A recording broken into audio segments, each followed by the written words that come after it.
श्री स्वामी समर्थ। नमस्कार, मी मंगल तुम्हा सर्वांचं नवीन एका व्हिडिओमध्ये अगदी मनापासून खूप खूप स्वागत करते। तर काही दिवसातच पवित्र श्रावण महिन्याला सुरुवात होणार आहे आणि आपण या श्रावण महिन्यामध्ये भगवान शिवशंकरांना प्रसन्न करण्यासाठी अनेक वेगवेगळे उपाय करत असतो। तर त्यातील सर्वात सोपा उपाय म्हणजे शिवलिंगावरती अगदी योग्य पद्धतीने बेलपत्र अर्पण करणे।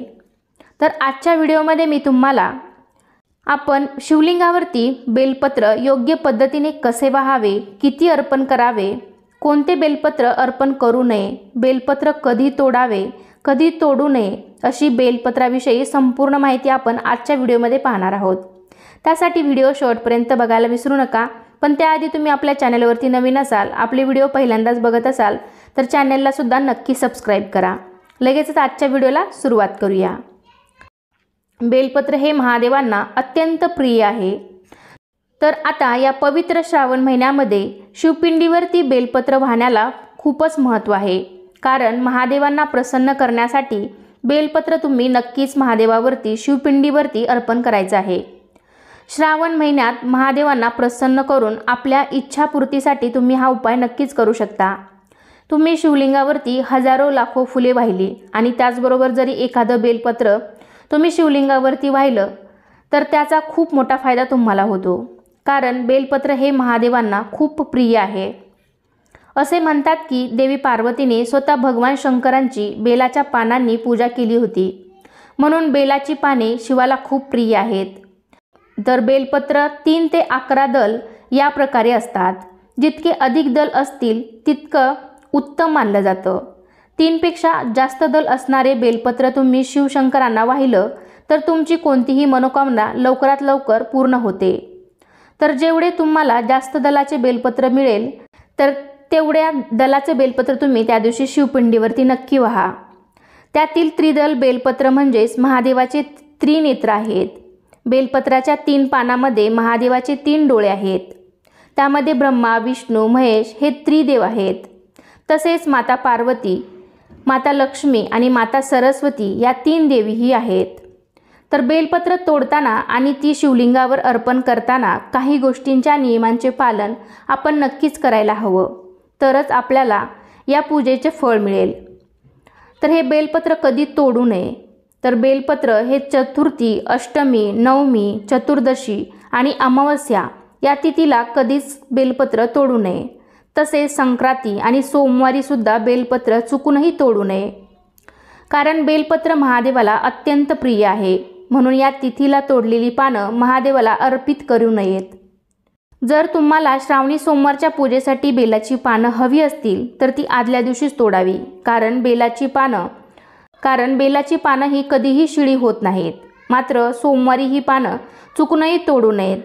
आपल्याला पानं सोमवारी लागायची असतील तर ती रविवारच्या दिवशी तोडून ती स्वच्छ धुवून स्वच्छ पाण्यामध्ये बुडवून नक्कीच आपण ती शिवलिंगावरती अर्पण करू शकतो। आणि जर तुम्ही मंदिरात पूजा करण्यासाठी गेला आणि तुम्हाला नवीन बेलपत्र मिळाली नाहीत तर दुसऱ्या व्यक्तीने वाहिलेली बेलपत्र सुद्धा तुम्ही पुन्हा पाण्यामध्ये बुडवून ती महादेवावरती शिवपिंडीवरती अर्पण करू शकता। म्हणजे तुम्हाला जास्त बेलपत्र मिळाली नाहीत आणि तुम्हाला 108 बेलपत्र शिवलिंगावरती व्हायचे असतील तर तुम्ही एक बेलपत्र सुद्धा पुन्हा पुन्हा पाण्यामध्ये बुडवून ते 108 वेळाही वाहू शकता। त्यामुळे तुम्हाला 108 बेलपत्र वाहिल्याचं फळ मिळू शकतं। म्हणजे एक बेलपत्र तुम्ही 108 वेळाही वाहू शकता। जर बेलपत्र आपण तोडत असाल तर बरेच जण अगदी फांद्या तोडून आणतात, पण हे असं बेलपत्र तोडणं हे अत्यंत चुकीचं आहे।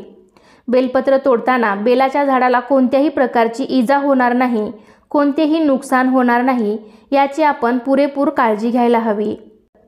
पानं तोडताना केवळ पानच तोडावी, त्याच्या फांद्या तोडू नयेत आणि झाडाला कोणतेही नुकसान पोचवू नये। बेलपत्र तोडण्यापूर्वी आणि नंतर झाडाला मनातून प्रणाम करावा किंवा मनातल्या मनात ओम नमः शिवाय या मंत्राचा जप करावा। बेलपत्र तोडत असताना आपल्या मनामध्ये बेलाच्या झाडाचे आपल्याला आभार मानायचे आहेत। झाडाचे एक बेलपत्र तोडून तुम्हाला हवी तेवढी बेलपत्र घ्यायची आहेत आणि ती घरी आणायची आहेत। त्यानंतर ती स्वच्छ धुवून आपण शिवलिंगावरती अर्पण करणार आहोत, किंवा बाजारातून आणल्यानंतरही ती आधी चांगल्या पाण्याने स्वच्छ धुवून मगच ती बेलपत्र आपण अर्पण करणार आहोत। बेलपत्र आणल्यानंतर सर्व बेलपत्र एकत्र करून त्यातली चांगली बेलपत्र बाजूला काढून घ्यावीत आणि खंडित बेलपत्र बाजूला काढून ठेवावीत। कुठेही फाटलेलं, तुटलेलं, कुरतडलेलं, छिद्र असलेलं बेलपत्र शिवलिंगावरती अर्पण करायला घेऊ नये। पूर्ण पाने असलेलं, त्रिदल असलेलं बेलपत्र आपण वाहण्यासाठी घ्यायचं आहे। बऱ्याच वेळा आपण झाडाची बेलपत्र तोडून आणतो आणि तसेच ती हातामध्ये घेऊन देवाला जातो, पण तसे न करता एखाद्या ताटामध्ये किंवा भांड्यामध्ये घेऊन ही बेलपत्र तुम्हाला घेऊन जायची आहेत। झाडाचे बेलपत्र तोडल्यानंतर बेलपत्राच्या देठाला खाली एक गाठ असते, तर ती तुम्ही बोटाच्या सहाय्याने तोडून टाकायची आहे आणि ती तोडताना तुम्ही चाकू किंवा कात्रीचा सुद्धा वापर करायचा नाही।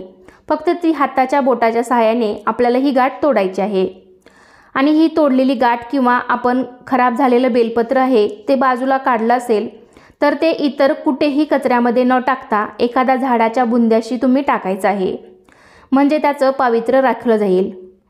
बेलाची पानं शिवलिंगावरती वाहताना ती नेहमी विषम संख्येमध्ये व्हायची असतात।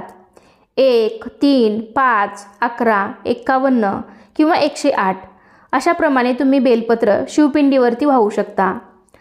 आणि जरी 108 बेलपत्र तुम्हाला मिळाले नाहीत तर तुम्ही 51 बेलपत्रही वाहू शकता किंवा एक बेलपत्र तुम्ही 108 वेळाही वाहू शकता, पण कमीत कमी तुम्ही 5 तरी बेलपत्र शिवलिंगावरती जरूर वाहावीत।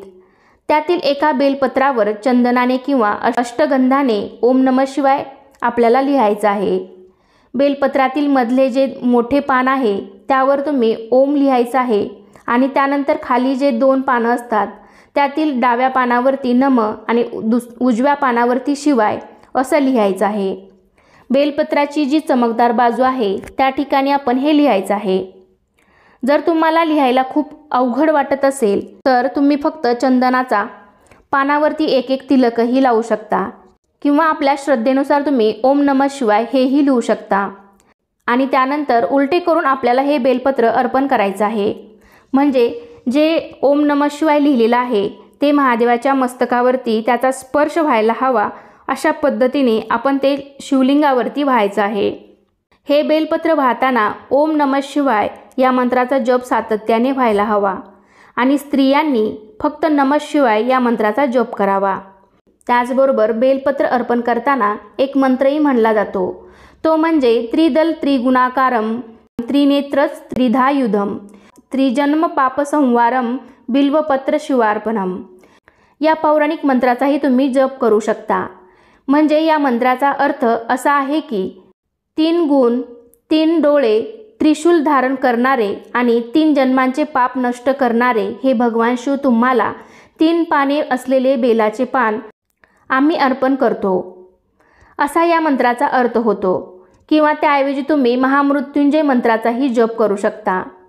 काही दिवसातच श्रावण महिन्याला सुरुवात होईल आणि श्रावणी सोमवारी आपण मनोभावे शिवलिंगाची, शिवशंकरांची पूजा करतो। या दिवशी उपवास केल्याने आणि आपल्या आवडत्या वस्तू भगवान शंकरांना अर्पण केल्याने ते आपल्यावरती प्रसन्न होतात।